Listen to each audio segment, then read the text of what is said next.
Good morning, everybody. It's Monday, and it is day 3 of the Happy-ology podcast. I hope you had a great weekend and are ready to go. Today's topic is being present. So, presence, I think, is this word that comes up over and over as we start to talk more and more about self-growth, personal growth in this day and age, which is fantastic, but we always refer to presence, and I think sometimes we kind of fail to actually define what it is, or we have some maybe kind of mistaken ideas about presence. And the phrase is be more fully present in our lives, and this is a really great goal. And I just wanted to take a few minutes to talk about what presence has meant for me in my life, and how I've been able to find more presence, and how it is that I define presence. And we sort of have this I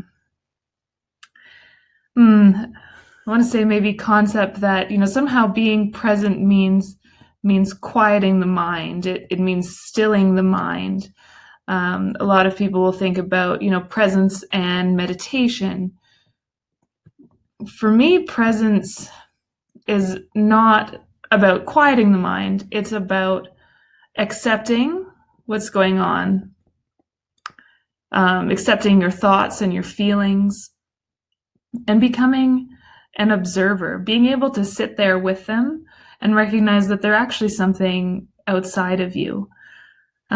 So when I talk about presence, I sort of say we're here.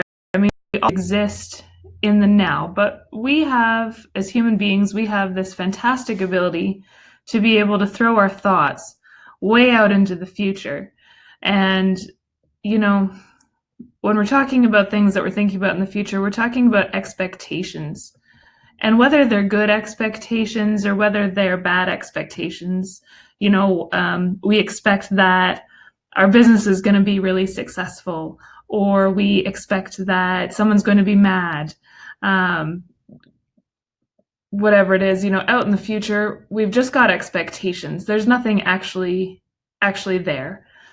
When we talk about the past, we also tend to throw our thoughts way out into the past. And I call these past regrets. And past regrets can be, are often, I always talk about this negative thought spiral where we're remembering something that happened in the past that we didn't like or that we're not proud of, something that we regret happening in the past. We can spend a lot of time thinking about those things, getting really anxious about things that have already happened. We can also regret, we can remember the good old days and regret coming out of the past and into the present. Wasn't it great when this happened, or we were all doing this? Wasn't that great? And we tend to get lost and think about get lost in our thoughts about the past, when really the whole goal is to be present. It's to be in the now. It's to be right in what's going on in the moment. And being present, it doesn't mean that we're not aware of the future or aware of the past. We're always going to have past memories. We're always going to have goals and dreams and things that we look forward to in life. But the idea with being more present is to not let those be the focus. For a lot of us, we think that if we want to reach a goal, we have to have a single-minded focus on what that goal is going to look like. We need to, and a lot of the kind of popular advice is that, you need to visualize the goal. You need to imagine, what it's going to feel like, what it's going to taste like, what it's going to smell like. What is that goal like? And that's a good exercise. But it's very important that we don't let ourselves get lost over there. because something that's going to happen in the future, we don't have any control over what's going to happen in the future. We've only got control in the now. And so while it's well and good to dream and to think about what the future might hold, our focus can't be there. The focus has to be on how we're acting now, how we're thinking now, how we're feeling now, how we're doing now, because that is the only place where we have any control. And we have a lot of fear, I think, that is what drives us out to the future. And I think there's this kind of funny thing that happens where, out in the future or out in the past, we don't have any control. There's a serious lack of control. And so that's very scary to us. And because we don't have any control out there, and because we're afraid, we decide that we need to try to take more control.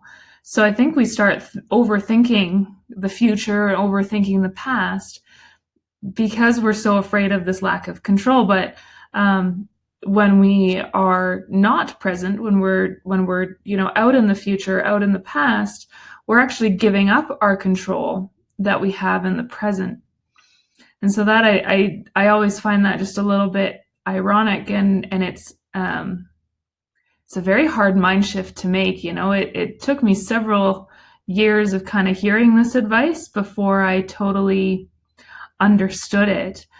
But how the only way that we can affect what's going to happen in the future is how we act now. And that doesn't mean saying, well, if I want to get here, this is the step. It's not saying if I want to get out to a goal in the future that I need to focus on the goal, and I need to always be thinking about that goal in order to get there. No, you need to be thinking about the step that you're on right now. So to me, that's really presence, is acting in the now, being in the now, and not ignoring the past or future, but recognizing that we don't have control out there. We only have control here. And if we want more control, we just need to be more fully present. And if we want to give ourselves the best shot at a good future, we have to act now. We have to be focused on what's happening now. And when you're focused on what's happening now, that means, to me, that is how you act. But it's also how you react. And I sort of paused there because I was trying to think how to best say it, because the whole goal of presence actually is to not be reactive. So I guess it's how you act and how you react or don't react to something. And being present, I think one of the hardest things about being present is that it does force us to deal with what's going on sort of in the moment. It forces us to deal with things going on as they're happening. And the more present we are, and the more in tune with our authentic self we are, the more we can see that, couple of people, down the street that are having an argument, that doesn't actually affect us. Or a couple of coworkers that are having a dispute, that doesn't actually affect us. We can be present in ourselves instead of being present with them and going on. And to me, that's sort of recognizing non-reactivity. We can decide to let ourselves be taken away with our thoughts. Maybe we're having some bad thoughts. Maybe we're experiencing a lot of fear, sadness, or anxiety, depression, and we want and we see those things. Presence to me means sitting with those things. It means accepting them, observing them, and letting them pass. Presence means not just tucking away these emotions for later. Presence means dealing with even the hard stuff, in the now. And what's really cool is that the more and more we do this, I'm going to draw a triangle here.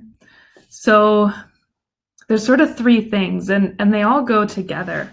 And presence is part of the triangle. So is the authentic self.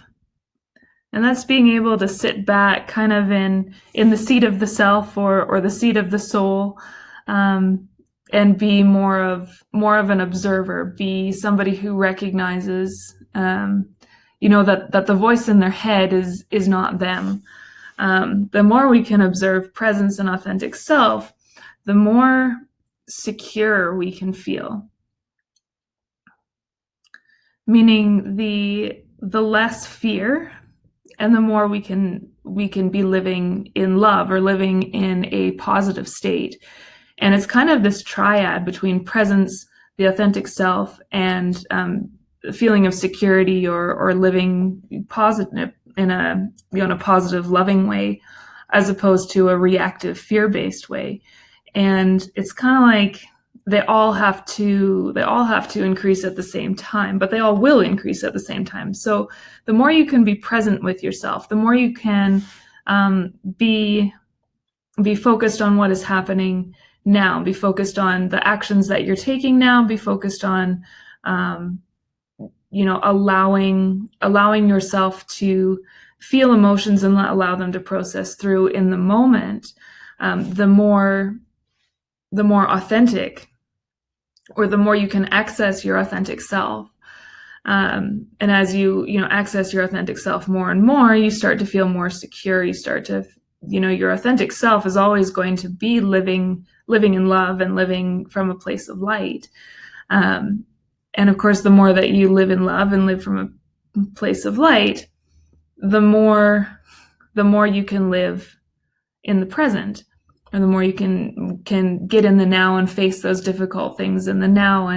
And it always starts as like a little bit, but then we build and we build and we build, and we build those three all together. And so there's a few things that I have found really effective to help increase my presence, or my ability to be present in my life. But I do know that in the beginning, I was only able to be present for certain things, or in certain situations, and only for a very short amount of time. And as I've grown, as I've become more present, and as I've better connected with my authentic self, and as I'm moving into this place of feeling very secure, and living more from a place of love, as opposed to I want to say acting of love as opposed to reacting to fear. The more present I can become. So, and it just, they all just keep building and building and building. And that's been, I would say, kind of the core of the journey. And it's been really cool. And it's been, I guess something just recently that has sort of become apparent to me, how those three just really are the core that interact all together. So, finding presence in our lives, it is a process, and it can be really hard. And the biggest thing that I want to say or pass on about presence is it's not necessarily this quiet mind. I mean, yes, when you're present and you're not always being dragged away by thoughts of the future and the past, your mind becomes a lot more peaceful, because it's only got a handful of things to look at and to think about. And there is, when I really hit my presence, when I'm in a creative kind of flow state, I do have a pretty good mind, and that probably is kind of the epitome of presence. But that mind on the quiet mind, you get to the quiet mind by releasing all of your thoughts of the past and the future. And in order to release those thoughts, you have to look at them. You have to accept them. You have to understand them. And then you have to sort of acknowledge them and say, okay, I understand. Thank you, though. I don't, and let them go. And that's the hardest thing. And a lot of times, many of us are living, we can't live in the present. We can't live in the now because there's so much built up stuff that we haven't dealt with. We can't even handle it, and we want to go live out in the future, or we want to go live out in the past because we can't handle the intensity of stuff that has built up in the now if it's been a very long time since we've tried to deal with anything, kind of emotionally speaking. And so, I would say when first trying to become present, when first trying to become present, we just get this like overwhelm of thoughts.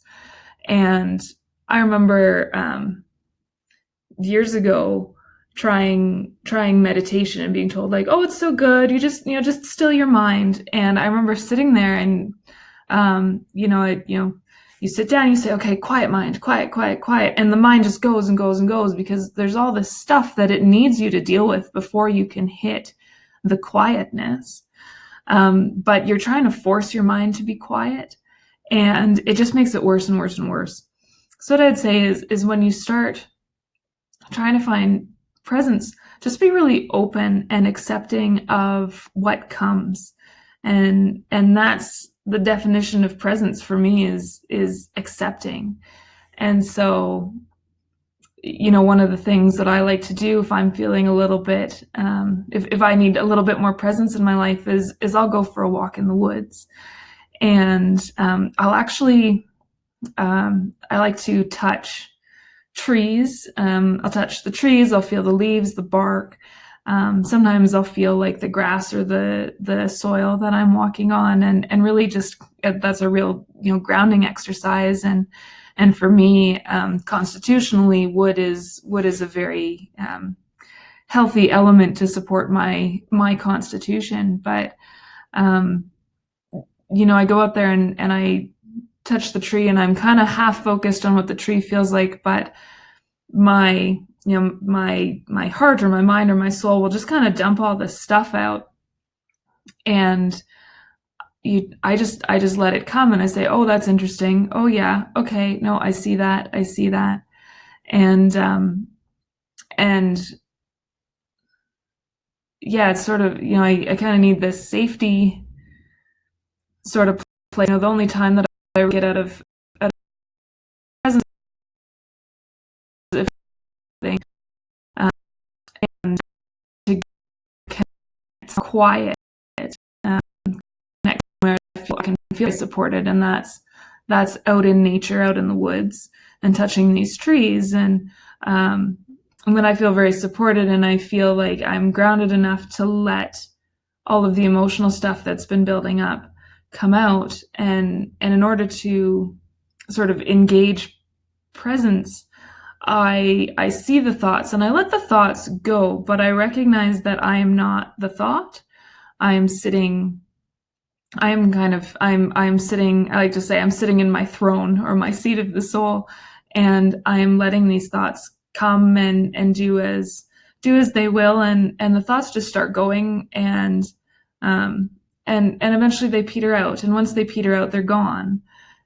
And after I get through that really kind of like hard to face barrier of all of this stuff coming out, I feel so much better, and I can be much more fully present. So I would say, if you are looking for presence, if you're trying meditation, or if you want to try a walk in the woods, or I find being creative, especially with with your hands, doing something creative with your hands, whether it's writing or drawing or sculpting or cooking, whatever. don't hold an expectation that you're going to have, this suddenly magically quiet mind. Don't hold an expectation that you're going to feel great, because a lot of times when you first start getting present, you're dealing with years and years of old junk, and you don't feel great. And that is, again, that's why everybody wants to live in the future of the past, is because we haven't been living in the present, and we need to be. But because we haven't been living in the present gets really, really hard to face. However, I promise you that even just a few times of hitting presence and allowing thoughts and emotions to kind of go and process through, you are going to feel so much better, so much lighter.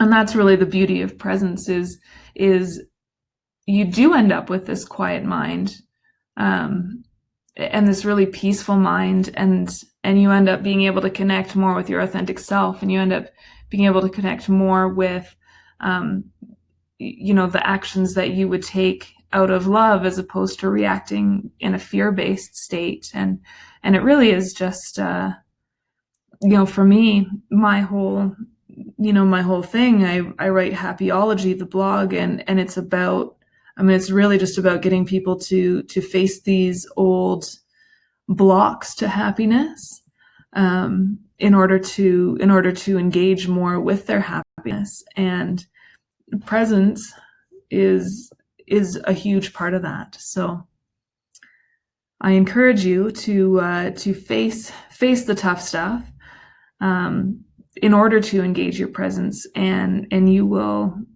find that things just really start to accelerate for you. When you're starting to engage presence, you're engaging authentic self, and you're engaging love.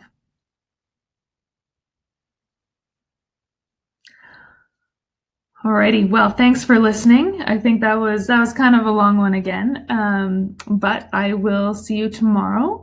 And again, thank you for listening. And just as a reminder, you can get the podcast, or you can get like a video podcast where I draw some of my concepts out as I'm talking. You can find that on YouTube, or you can check out the blog over at happy-ology.com. All right. Thanks, guys, and have a wonderful, loving day.